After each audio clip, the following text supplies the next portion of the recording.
morning and welcome to the 2026 AAAS annual meeting SciMike stage supported by the George Washington University. This is being presented here in Phoenix as well as streaming online. Let's continue with our round of interviews. I'm your host, Jessica Hubbard, and I am here with Silla Watt-Cloutier, a lifelong advocate for the rights of Inuit and a leading voice in climate action. Welcome to the SciMike stage. Thank you very much. Is it on? It should be. Okay, thank you. Nakolmik in my language. Tell me a little bit about yourself. Well, I come from Nunavik, which is the northern part of Quebec. Traveled only by dog team the first 10 years of my life. Didn't know any English till I started school. And then I was sent away at the age of 10 for school. With many Indigenous children were in that situation.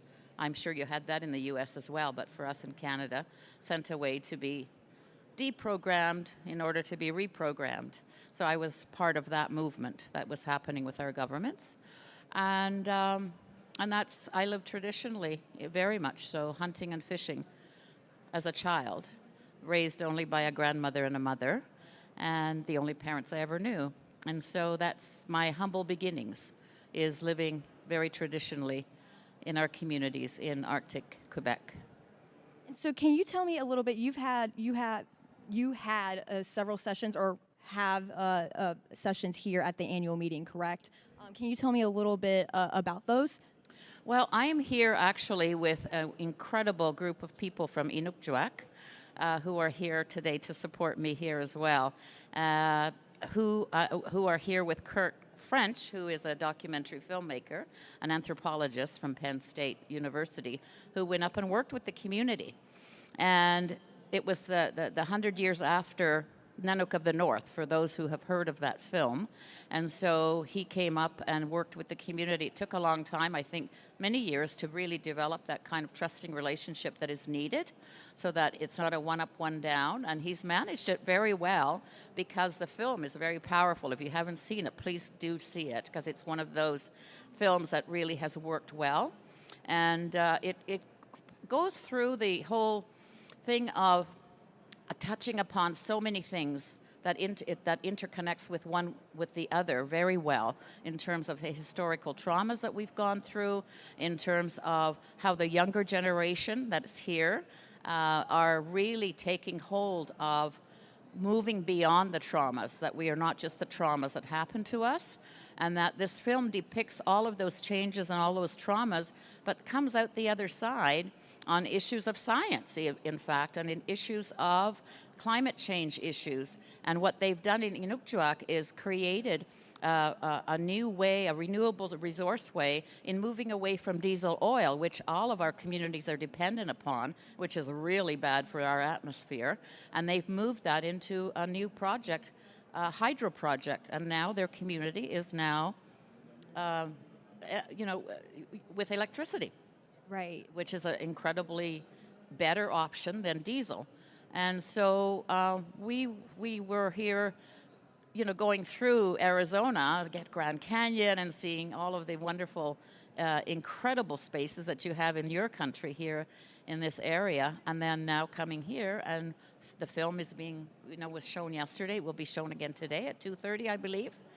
And then I will have some, connection with my book as well, The Right to Be Cold, that I wrote back in 2015, starting in Maine when I was co-teaching at Bowdoin College for a year.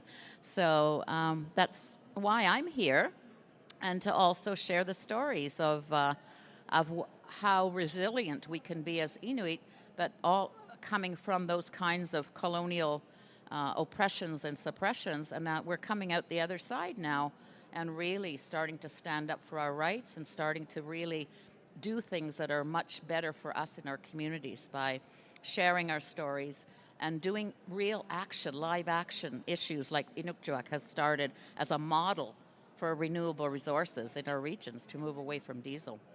And there will be more of that, wind power and so on. So those of us in the Arctic who have been so negatively impacted by history and now by climate change, because our whole livelihoods depend on the cold, the ice, and the snow. Right. Right? And the Arctic is melting faster than anywhere else in the world. It's impacting our way of life. Right. And so why wouldn't it be us who then starts to stand up for our rights, but also model the possibilities of moving away from unsustainable activities into more better ways of living. And that's why I'm here. You mentioned your book. Could you give folks, or could you talk a little bit more about that? Yes, oh, absolutely. Um, I wrote this book, and it was published by a large publisher in Canada back in 2015, and it came out. And it was to humanize the issue of climate change, you know, to move it out of the realm of just science or economics or politics, but to really tell the stories from a human perspective and to defend our right to be cold. I pioneered that work on connecting climate change to human rights way back in the day. And at the time, it was very difficult because it was pioneering work. And, you know, people kind of went, huh? Like, how's that? How is climate change a human rights issue? Well, it is for us, Yes. because we depend on the cold, the ice, and snow for our right to live as Inuit as we know it. Right. And so it was that kind of work that was done. And I wanted to tell the human stories and the human journey. So it's a memoir, but it connects my global work to my life. But that life that I led is one that we have all lived. We have a collective history. And so I wanted the world to see us not just as victims of globalization, commercialization, and climate change, but as a people who can teach the world a thing or two about sustainability. Stories, I feel like, are what reach people, right? Yes, the human stories. It's, you know, because we've tended to work so much with our heads, you know, and for me, it's not about thinking our way through these big issues anymore. It's about feeling our way through. And if we can have that heart-centered dialogue and work from that space of heart, then I think we can make headway in how we can come together as a common humanity in this world, in the work that we do together. Science and traditional knowledge can go hand in hand, and there are examples of that. I've worked very closely with Robert Carrell, who used to be an incredible head of the Arctic Climate Impact Assessment, where we brought in traditional knowledge with many scientists around the world, and we were able to make a mark in those days. And all of those predictions that we worked on together have come true, if not worse. Right. And so there is that history of science from many Western scientists and Inuit traditional scientists, right? They may not be institutionally recognized as scientists, but our hunters and elders are scientists in their own right. And so we can work together on these issues because it's been proven that we can. Right. Yeah. And we know that there are a lot of students who are attending this conference.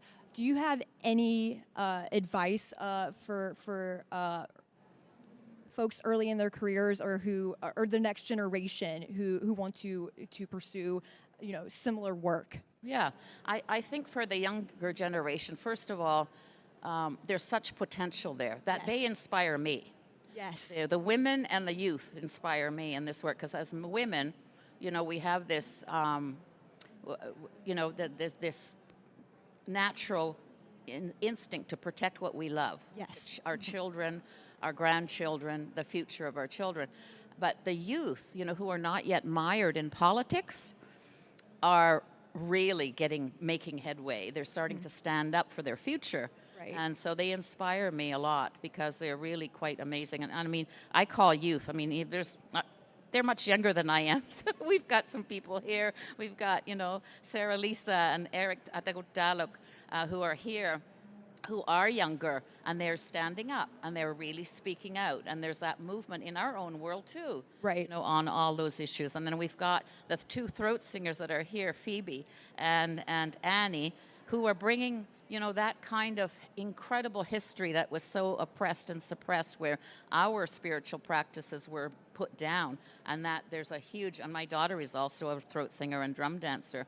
And so they're bringing back that incredible spiritual way in which we used to live and live together in harmony with nature.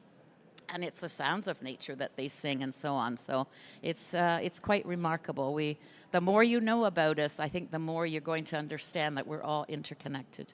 And with the importance of community in your own work, how has mentorship played a role in what you have done?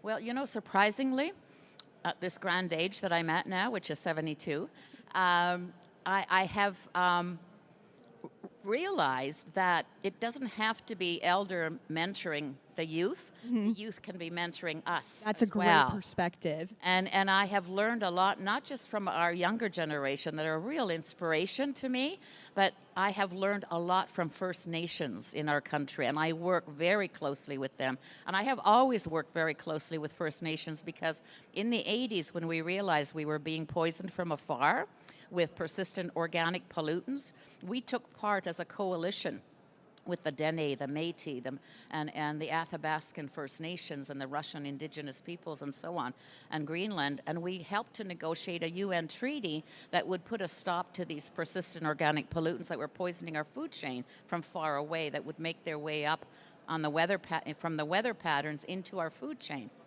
I mean, what a world we created when Inuit women had to think twice about nursing their babies as a result of these toxins coming into our food chain. Right. And you know, mothers of the world should not carry the brunt of all of these things, because the very toxins that were in our food chain are the very toxins that the African women had to use, the DDT, to protect their babies from dying from malaria.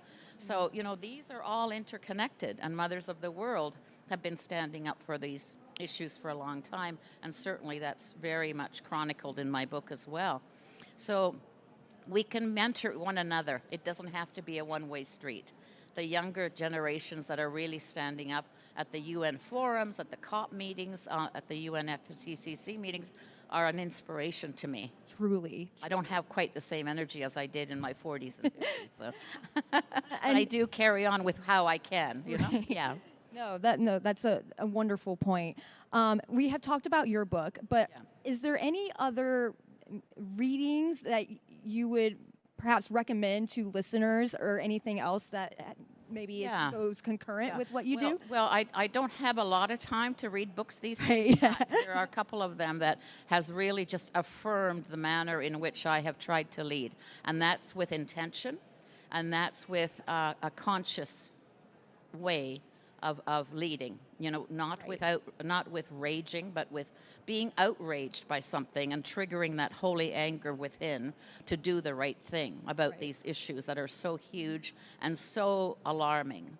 And so when you start to lose your sense of centeredness or groundedness, you can lose your sense of power and your sense of direction. So I try not to be raging so that I can be outraged by it and just move ahead and try to change.